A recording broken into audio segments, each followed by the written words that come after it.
ومن شر عباده ومن همزات الشياطين واليهدرون.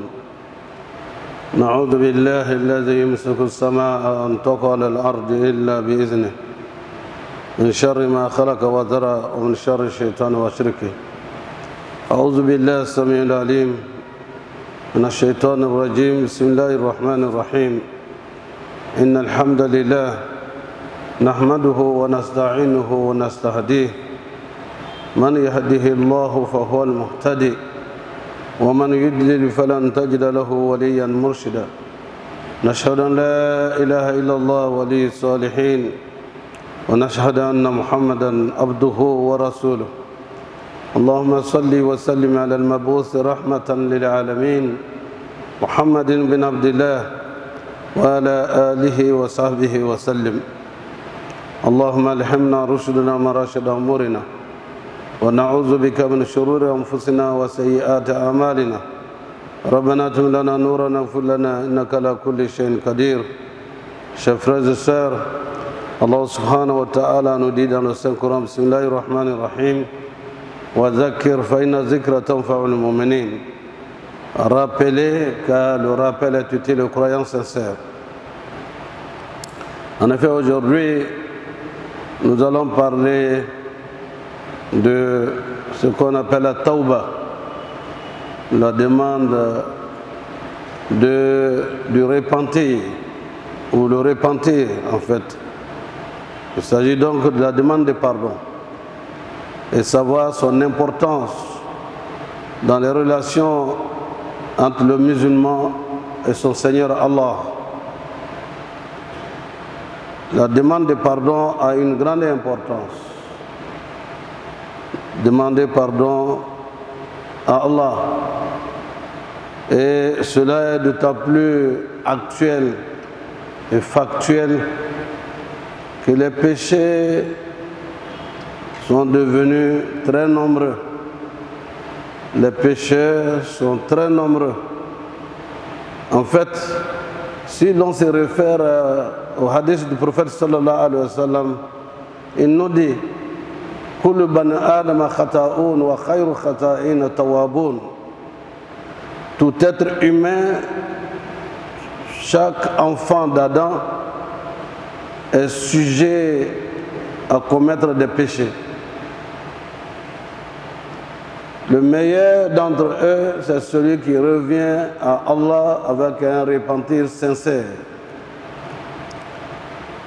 Aujourd'hui, nous savons, et nous le vivons dans notre société, dans toutes les sociétés.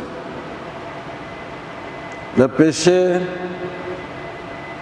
l'adultère, la fornication, le vol, les crimes, et qu'on ne pourrait même pas imaginer ou qui ne frôlent pas l'imagination de l'homme, sont aujourd'hui courants. Vous le savez, des hommes qui se marient avec des hommes, des femmes qui se marient avec des femmes, et des personnes qui tombent amoureux même des animaux. C'est ce que le poète nigérian disait, "Things fall apart." Le monde s'effondre. Les hommes, je veux dire hommes avec grand H, hommes et femmes, beaucoup vivent comme si ce monde n'avait pas de créateur. Et nous sommes pleins dans les lieux de culte. Nous écoutons les enseignements du Coran à travers Al-Bayan, dans les mosquées, dans les lieux publics, des caravanes même de prêches, dans nos villes et dans nos villages. Tout ceci pour réveiller la conscience des hommes.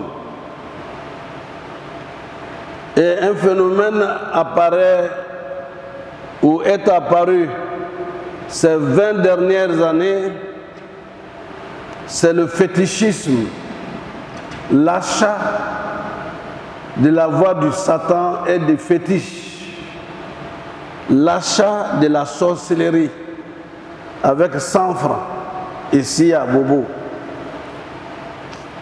Et à travers ces caravanes, nous avons constaté que nous sommes couchés ici au sud, où l'islam est en train d'éclairer les ténèbres, alors qu'au nord, il y a au moins 17 sortes de dénominations de fétiches qui sont acquis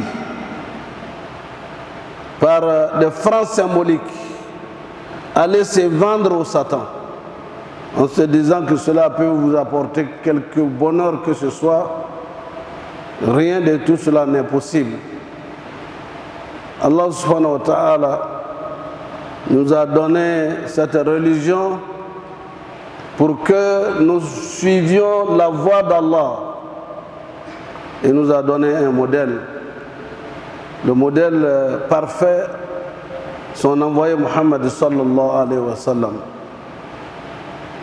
Vous savez, la Kaaba était pleine d'idoles. Et autour donc des idolâtres.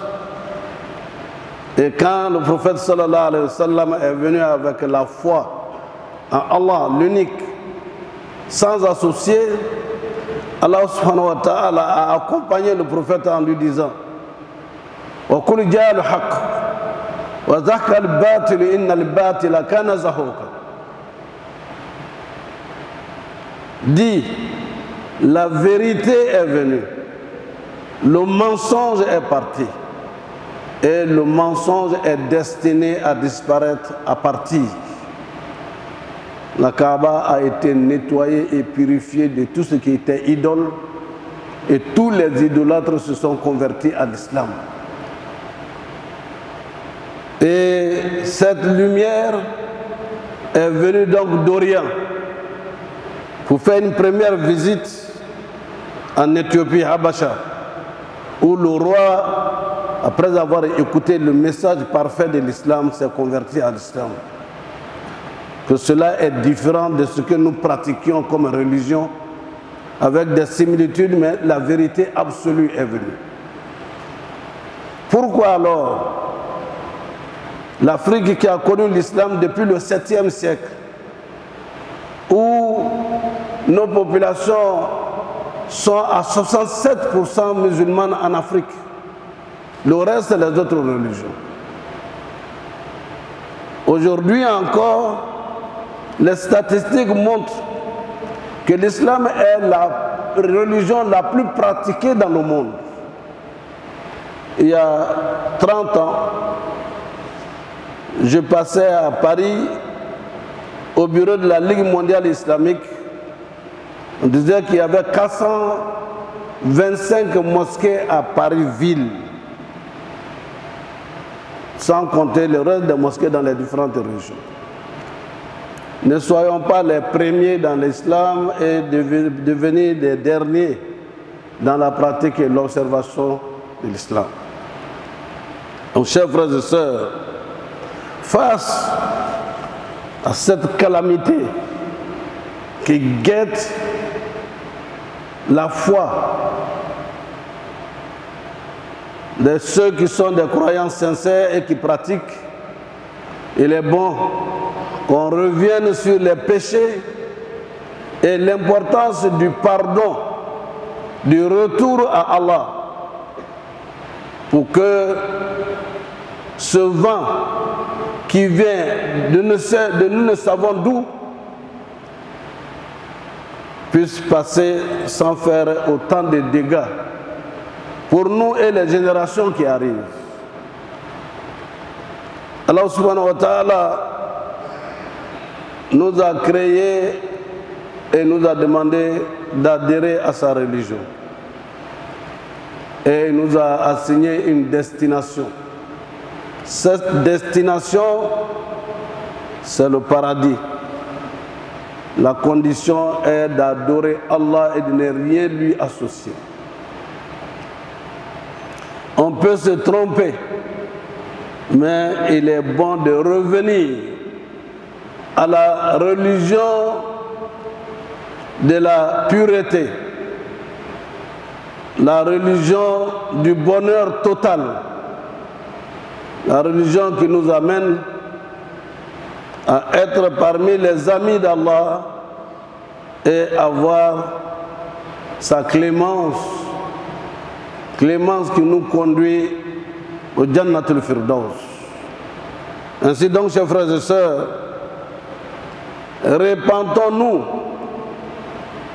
et revenons à Allah avec un repentir sincère. Il n'y a qu'un seul Allah.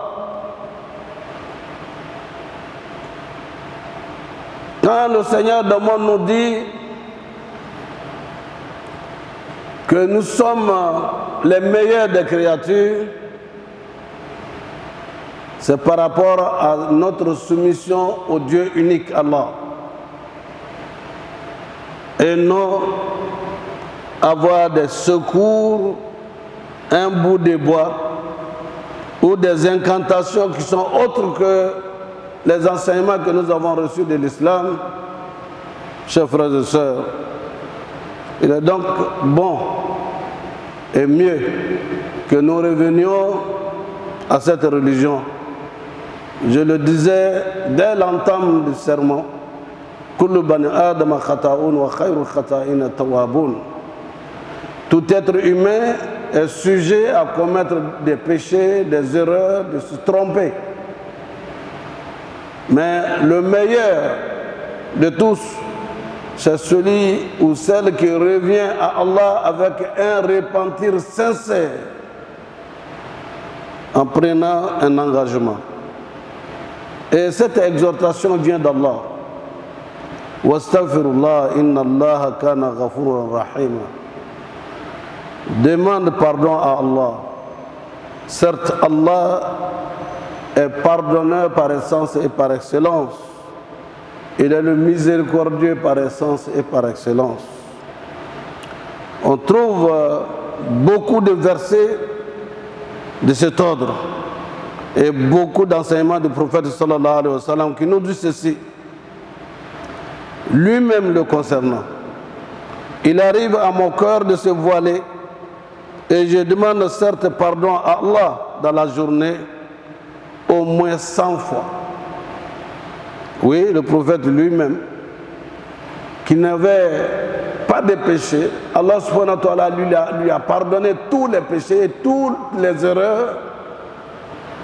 Il dit à ses compagnons, demandez pardon à Allah. En ce qui me concerne, je me répands ou je demande pardon à Allah de 70 à 100 fois par jour. Ça, c'est un minimum. Car toutes les démarches, tous les pas du prophète sallallahu alayhi wa sallam étaient ponctués par la demande de pardon à Allah. Et cela, vous le savez, ça revient toujours comme rappel. Un jour, notre mère Aïcha s'impressionne et le prophète sallallahu alayhi wa sallam lui faisant pitié en le voyant les pieds enflés pour avoir prié toute la nuit, il lui demande qu'est-ce que tu peux encore rester, te faire de la peine jusqu'à les pieds soient enflés. Le prophète va répondre à son épouse par rapport à tout ce que Allah m'a donné. Afala akuna abdan shakura. N'est-ce pas que je dois être reconnaissant vis-à-vis d'Allah? L'adoration n'est certainement pas au-dessus du fait qu'on recherche l'agrément d'Allah. C'est le remerciement d'Allah. C'est le degré le plus élevé de l'adoration, chers frères et sœurs.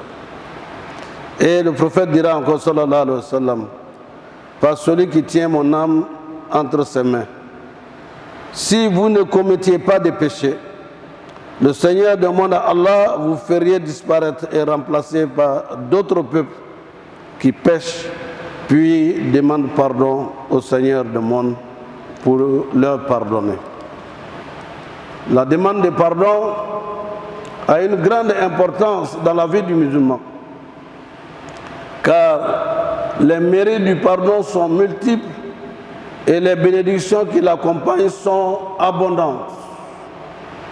Allah a élevé au rang le plus élevé et l'a cité 18 fois en s'adressant aux musulmans sous forme impérative, 16 fois sous forme surrogatoire. Et cela montre bien le degré élevé de demande de pardon. L'amour d'Allah pour le serviteur qui la pratique est certain. En effet, à travers la demande de pardon à Allah, les peines que nous traversons peuvent être dissipées, les péchés effacés et pardonnés, les défauts cachés et les cœurs seront purifiés par istighfar, par la demande de pardon à Allah. Les bénédictions descendent du ciel, les biens et les enfants se multiplient. Mieux encore, ce qui est obtenu dans la vie future comme élévation en rang et degré est bien plus immense.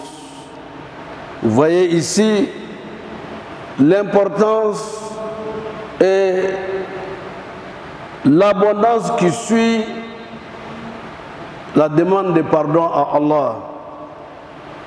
Ainsi donc, Allah subhanahu wa ta'ala va nous dire Astaghfirullah, Astaghfirullah, innahu kana ghafara. Demandez pardon à Allah, il est pardonneur. Yursil sama alaykum midirara. Et avec la demande de pardon, il fait descendre la pluie, le bonheur. Chers frères et sœurs, d'aucuns souvent viennent voir. Quand j'ai de l'argent, ça disparaît, je ne sais pas où c'est parti. Et je cherche telle chose, je ne peux pas l'obtenir. Il y a donc besoin pour le musulman de faire toujours une introspection. Interroger sa propre conscience. Est-ce que Allah n'est pas fâché contre moi? Qu'est-ce que je fais entre le Seigneur du monde et moi, dans ma conscience, dans mon cœur? Est-ce que je ne commets pas des péchés que je veux même cacher à moi-même alors que Allah est témoin? Allah sait ce qui est caché dans nos cœurs. Et lorsque le pardon survient, Allah subhanahu wa ta'ala, la demande de pardon, le regret de ses péchés arrive et que Allah vous accepte, le bonheur vient à flot et la chance continue à venir. Ainsi, chers frères et sœurs, le Seigneur du monde continuera à nous dire, lorsqu'il veut du bien pour son serviteur, il lui ouvre les portes du regret. Regretter ce que nous avons fait. Regretter et demander le repentir, la demande de pardon, suivie de l'humilité, savoir que Allah a la clé du bonheur total et se soumettre avec avilissement pour que le Seigneur du monde soit miséricordieux envers nous. Il nous dira encore, Bismillahirrahmanirrahim, fa'alam annahu la ilaha illallah wastaghfir li zambik wa lil mu'minina wal mu'minat wallahu ya'lam mutaqallibakum wa maswaakum. Sache qu'il n'y a d'autres divinités dignes d'être adorées en dehors d'Allah. Et demande pardon pour tes péchés et ceux des croyants et des croyantes. Allah nous a invités, lorsque nous commettons un péché, de nous empresser de lui demander le pardon car il pardonne les péchés. Et c'est ce qu'il nous dit. وَمَنْ يَعْمَلْ سُوءًا أَوْ يَظْلِمُ نَفْسَهُ ثُمَّ يَسْتَغْفِرُ اللَّهَ يَجِدِ اللَّهَ غَفُورًا رَحِيمًا. Et quiconque fait un mal ou une injustice à lui-même, puis demande le pardon à Allah, Allah lui pardonnera, et parce qu'il est pardonneur et miséricordieux. Qu'Allah nous pardonne nos péchés, qu'il nous guide dans le droit chemin, qu'il nous guide dans le chemin de ceux qu'il a comblés de ses bienfaits. Ainsi donc, chers frères et sœurs, nous venons à ce sujet, à ce thème, pour que nous réalisions que notre bonheur et le bonheur des musulmans dépend d'Allah et surtout du comportement que nous avons tous les jours. Nous voulons la richesse, nous voulons la longue vie, une longévité. Nous voulons le bonheur dans toute sa totalité. Nous voulons le bonheur pour notre progéniture. Alors, il faut craindre Allah et demander pardon à Allah subhanahu wa ta'ala. Un jour, c'est un de mes élèves qui me le disait. Il est venu trouver au village où les gens se plaignent que ça fait longtemps qu'il n'y a pas de pluie. Il lui est arrivé de se rappeler un sermon qu'on a fait à la mosquée sur al-istighfar, la demande de pardon auprès d'Allah subhanahu wa ta'ala. Et c'était l'histoire de Moïse, Sayyidina Moussa alayhi salam wa la nabina afdal salatu wa salam. Lorsque il y a eu la sécheresse et il ne pleuvait pas, alors il a demandé la pluie à Allah. Il a demandé, il ne pleuvait pas. Et il a donc demandé à la communauté qui l'entoure ce jour de faire ensemble une demande de pluie et demander à tous de se repentir. Et après, il a plu abondamment. Le Seigneur du monde, il demande à Allah, comme il avait la parole directe avec le Seigneur du monde, voilà ce qui s'est passé. On a demandé la pluie à Allah et on a demandé le pardon. Quel est celui qui péchait et qui s'est repenti pour que nous puissions avoir l'abondance de la pluie? Et Allah dit à Sayyidina Moussa alayhi salam, je ne l'ai pas humilié au moment où il péchait. Ce n'est pas au moment où il va se repentir que je te dirai qui c'est. Le jeune s'est rappelé cela, il a demandé aux gens de se réunir dans la mosquée et de demander astaghfirullah, de faire astaghfirullah. Ils l'ont fait pendant une demi-heure. Avant d'atteindre 1 heure, la pluie a commencé, il a commencé à pleuvoir. La sécheresse, les plantes, les cultures qui commençaient à sécher, et la pluie a duré des jours et des jours. Parce que la demande de pardon est source de bonheur, est source de richesse, et même richesse dans la famille. Quand on veut, celui qui veut le bonheur dans sa famille, qu'il craigne Allah, fasse Allah qu'Allah nous pardonne nos péchés, qu'il nous guide dans le droit chemin, qu'il nous guide dans le chemin de ceux qu'il a comblés de ses bienfaits. أقول قولي هذا واستغفر الله لي ولكم ولسائر المسلمين من كل ذنب فاستغفروه إنه هو الغفور الرحيم.